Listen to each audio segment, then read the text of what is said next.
हनुमान जी की शक्ति अतुलनीय है। वे भक्ति शक्ति और भक्ति की शक्ति के प्रतीक हैं। वो ज्ञान गुण सागर कहलाते हैं और शायद इसीलिए उन्हें केवल शक्तिशाली मानना पर्याप्त नहीं है।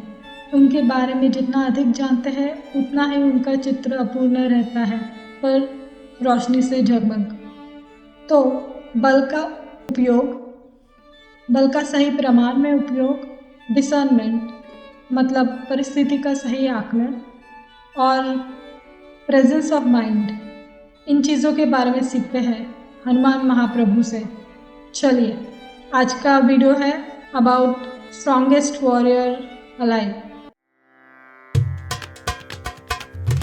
तो सबसे पहले हम 3 गुणों के बारे में समझते हैं, सत्व, रजस, तमस।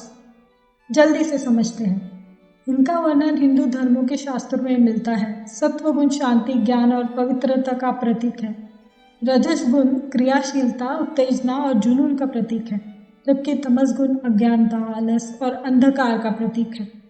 इस पर हम बात करेंगे स्टोरी के एंड में। ये सुंदरकांड के कुछ भाग हैं जब हनुमान महाप्रभु समुद्र के ऊपर से जा रहे होते हैं सीता माता की खोज में। सर्पों की माता सुरसा को देवताओं ने हनुमान जी की बुद्धि की परीक्षा लेने भेजा। उसने आकर कहा, ओ वानर, खड़ा रह, मैं तुझे खाऊंगी, बड़ी भूखी हूँ। देवताओं ने मेरे लिए तुम्हें ही आहार के निमित्त में भेजा है। हनुमान जी कहते हैं, माँ, मैं शीघ्रता में हूँ, लौट आओ तब खा लेना। सुरसा कहती है, बातें मत बनाओ, तुम बहुत हष्ट पुष्ट ब्रह्मचारी बलवान हो, मैं तुम्हें ही आहार करके संतुष्ट होऊंगी। बात को अधिक न बढ़ाकर वानर बोले, अच्छा नहीं मानती है तो खोलो मुंह। सुरसा ने मुंह खोलते ही ये उससे दुगने बन गए। फिर उससे दुगना मुंह खोला तो ये उससे भी दुगने बन गए। ऐसे दुगना दुगना बढ़ाते हुए जब उसने अपने मुख को 100 योजन चौड़ा बना लिया, तब ये छोटा सा रूप बनकर उसके मुंह में घुस गए। उसके एक प्रकार से पुत्र बन गए और बाहर निकलकर हाथ जोड़कर खड़े हो गए। बोले, माँ, अब तो मैं तुम्हारे उदर में चला गया, अब आज्ञा दे दो। सुरसा इनकी बुद्धि कौशल को देखकर परम प्रमुदित हुई और इन्हें भांति भांति के आशीर्वाद देकर चली गई। ये आगे बढ़ गए।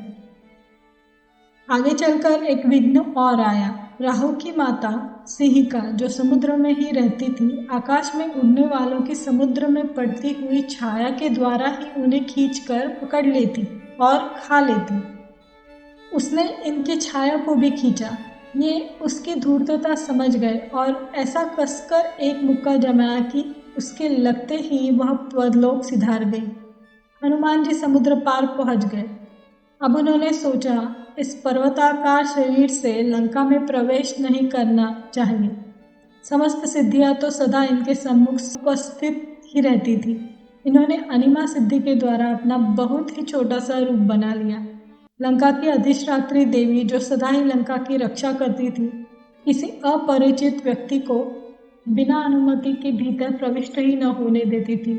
बहुत लघु रूप होने पर भी इसने उन्हें देख लिया और गरजकर बोली, कौन है तू, जो चोर की भांति मेरा तिरस्कार करके लंका में प्रवेश कर रहा है? सावधान, आगे न बढ़ना, नहीं तो मैं तुझे खा जाऊंगी। हनुमान जी ने बात को बढ़ाया नहीं। उन्होंने बिना कुछ सोचे समझे उसे कसकर एक ऐसा मुक्का मारा कि वह अचेत होकर गिर पड़ी। तब उसने कहा, अवश्य ही तुम श्री राम के दूत हो। अब लंका का विनाश सन्निकट आ गया। ब्रह्मा जी ने मुझे पूर्व में ही बता दिया था कि जब तू बंदर के मुष्टि प्रहार से अचेत हो जाएगी, तब समझ जाना कि अब लंका का विनाश होगा।